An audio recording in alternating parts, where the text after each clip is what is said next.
Les choses sont mauvaises au Congo. Tout le monde se plaint de l'argent. Pas d'argent, pas d'argent. On demande pourquoi on ne travaille pas. Pourquoi vous ne travaillez pas? Il n'y a pas de courant, il n'y a pas de l'eau, il n'y a pas de route, il n'y a pas de pluie, il n'y a pas de soleil. On ne peut pas travailler, on ne peut pas épargner ici. S'il te plaît. Il nous cause problème, nous qui sommes ici dans la diaspora. Chaque fois, on reçoit des coups de téléphone. Les gens demandent de l'argent. La fois passée, on m'avait téléphoné. Comme si le téléphone était... J'ai pris le téléphone et j'ai décroché. « Allô? Oui, c'est qui? Non, c'est moi, ton frère. Ok. Que voulez-vous que je fasse? Non, nous avons un problème. Quel problème? Non, vous savez que depuis hier, il y a au moins 3 à 4 jours ici, on n'a pas encore mangé. Pourquoi? Non, parce qu'il y a la guerre, ils sont en train de se battre à l'extérieur, on ne peut pas sortir. Oh, ok. Alors, que voulez-vous que je vous aide? Non, nous avons besoin d'argent. Ok?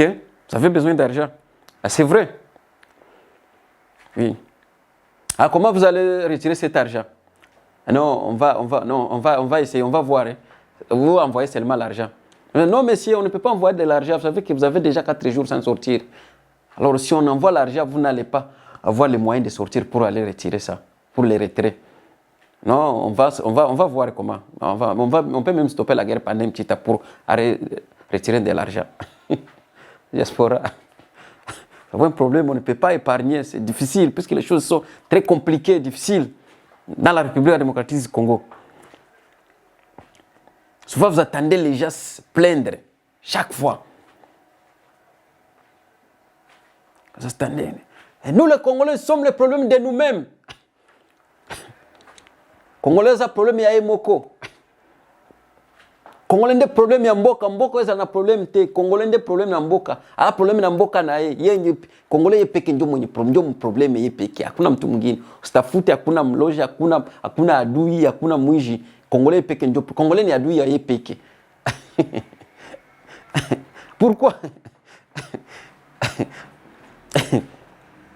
Lorsque vous savez que ce Congo ici a un grand démon, a un démon un peu fort. C'est un démon qui demande au moins plusieurs démons qui sont forts pour démanteler ces démons-là forts. Puisque dans ce pays, on aime tout, on aime accueillir tout. Il nous maudit même. Il nous fétiche même. Il nous trahit même. Parce qu'on a tout accueilli dans ce pays.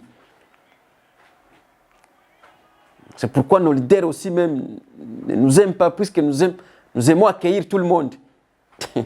Congo, les gens se plaisent. Même les gens au pouvoir, ils se plaisent aussi. Ils se plaignent aussi, chaque fois.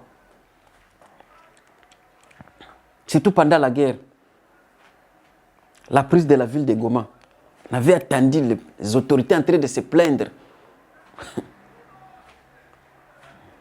Mais la guerre aussi exagère dans ces pays. Hein? 30 ans de la guerre, les gens meurent chaque fois. Ces pays aussi, non. Même si on veut gérer un pays, on ne peut pas gérer un pays dans telle situation quand même. Hein? Dans ces cas ici, non, ce n'est pas facile. Les autorités aussi se plaignent. Au Congo. Mais ce que j'ai aimé beaucoup plus, c'est ce que le ministre de la Communication était venu nous dire quand on avait pris la ville de Goma. Comme si le ministre était venu. Il faut seulement suivre ce qui s'était en train de se passer sur les réseaux sociaux. Avec les TikTok, avec les WhatsApp, avec sur le Facebook, le YouTube. Comme si le ministre est venu. Vous savez que soyez calme, même si vous êtes dans la guerre, soyez calme. Oui, nous connaissons bien, nous sommes en train de suivre la situation, ce qui se passe dans cette province-là. Mais le chef de l'État, il est en train de travailler pour ramener la paix. Et nous savons cette fois-là que la paix va revenir, mais soyez calmes. Même s'il y a la guerre, soyez calmes. Ne circulez pas beaucoup, ne sortez pas de votre maison. Mais le chef d'État est en train de faire des contacts avec votre leader africain pour terminer. Pendant que la ville est déjà prise par les rebelles et les balles sont en train de souffler, les autorités viennent dire que non, soyez calmes. Ça, c'est la guerre, il va terminer. Qu'on ne termine pas, à un moment donné, les chefs sont en train de travailler, il va terminer ça. La République démocratique du Congo. Et nos leaders aussi se plaignent.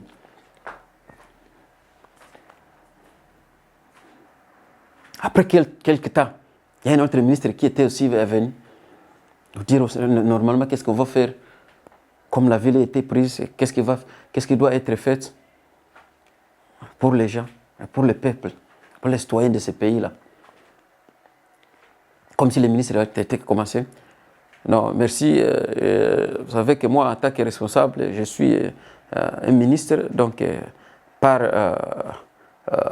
à son Excellence, à travers son Excellence, Monsieur le Président de la République.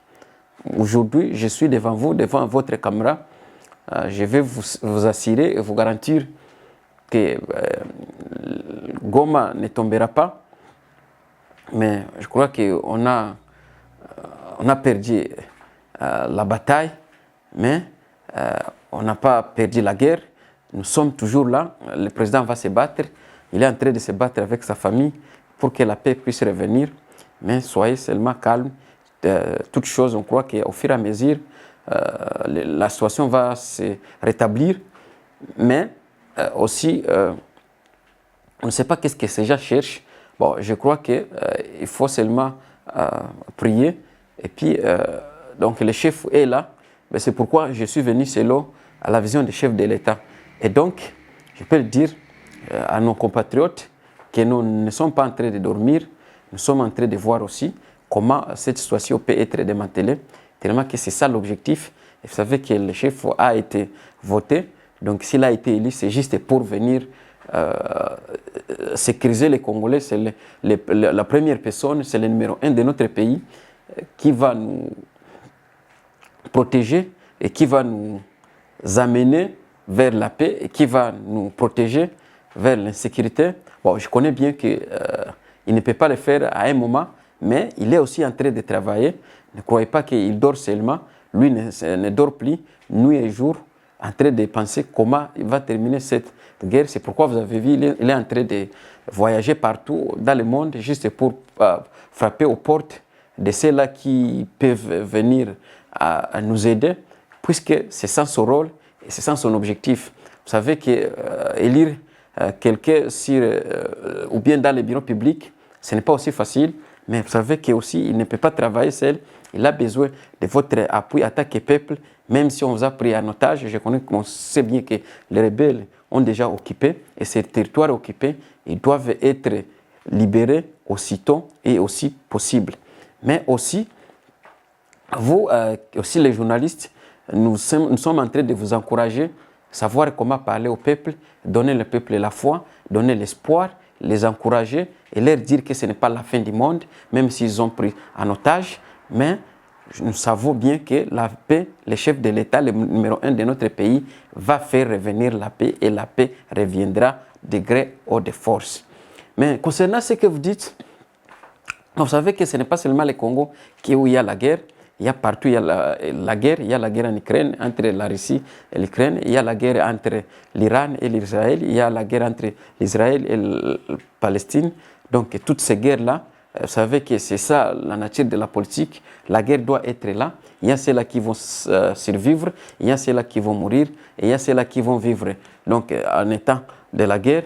Mais c'est ainsi que nous sommes en train de dire tout le monde d'être calme et que la paix va revenir. Nos leaders, quand ils viennent nous parler, ne terminent pas. Essayez de vous amener de gauche à droite, à tel point que vous sentez que non, celui-ci c'est un leader, mais ça les politiciens, ça les politiciens, ça plaît beaucoup.